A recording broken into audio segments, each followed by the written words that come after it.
Dan kalau kita terus membiarkan bahasa Indonesia mendominasi dunia, kita akan semakin rugi dari segi mempromosi budaya dan bahasa kita.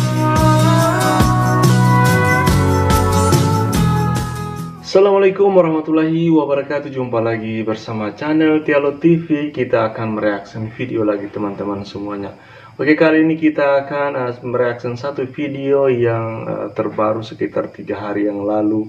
Video ini berasal dari Tokib Saker. Oke, dia ini mengusulkan bagaimana bahasa Indonesia dan bahasa Malaysia ini menjadi bahasa ASEAN setelah bahasa Indonesia diresmikan menjadi bahasa ke-10 UNESCO. Teman-teman semuanya, kita akan saksikan. Ini dia videonya.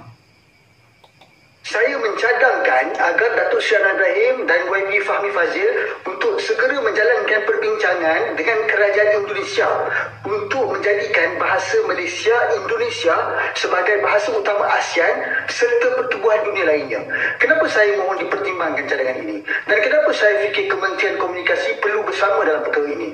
Kerana bahasa Indonesia sudah pun diiktiraf sebagai bahasa rasmi ke-10 UNESCO dan ianya sangat merugikan Malaysia. Sebelum ni, kerajaan Datuk Seri Ismail Sabri nak jadikan bahasa Melayu sebagai bahasa ASEAN, tapi ditentang keras Indonesia kerana sudah tentu mereka nak ada nama Indonesia di situ. Meskipun kita tahu akar kepada bahasa ini adalah bahasa Melayu, tapi disebabkan politik ianya ditolak. Dan sekarang ni, bila UNESCO dah iktiraf bahasa Indonesia, maka lepas ni dah susah untuk kita minta ataupun nak melobi agar bahasa Melayu ini diiktiraf pula. Dan kalau kita terus membiarkan bahasa Indonesia mendominasi dunia, kita akan semakin rugi dari segi mempromosi budaya dan bahasa kita. Maka jalan terbaik ialah kita berkompromi dengan pihak Indonesia untuk menggunakan istilah bahasa Malaysia Indonesia. Pada saya, ini adalah situasi menang-menang. Dan saya yakin kerajaan Indonesia boleh bersetuju dengan perkara ini.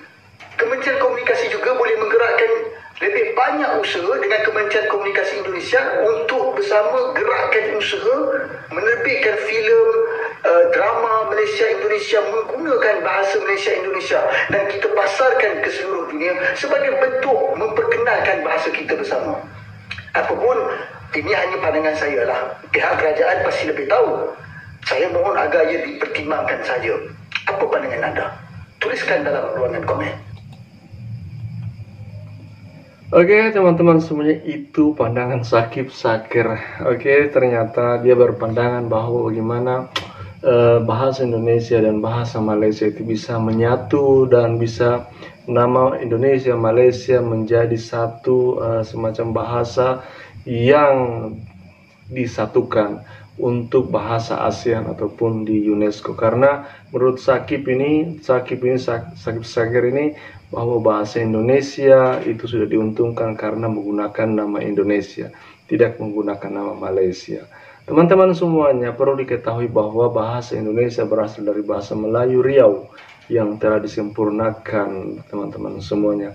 Tentu sangat berbeda kalau kita biasanya mendengar dialek dari penuturan dari saudara kita di Malaysia. Tentu berbeda dan sangat sulit sekali, tapi saling memahami, saling mengerti, walaupun antara kata yang diucapkan oleh orang Indonesia beda pengertiannya dimaknai oleh orang Malaysia ataupun begitu sebaliknya.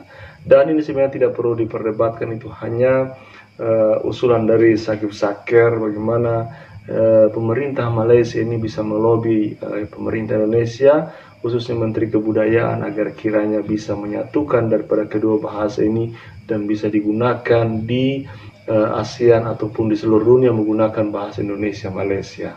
Oke teman-teman semuanya, silakan berkomentar di kolom komentar. Saya juga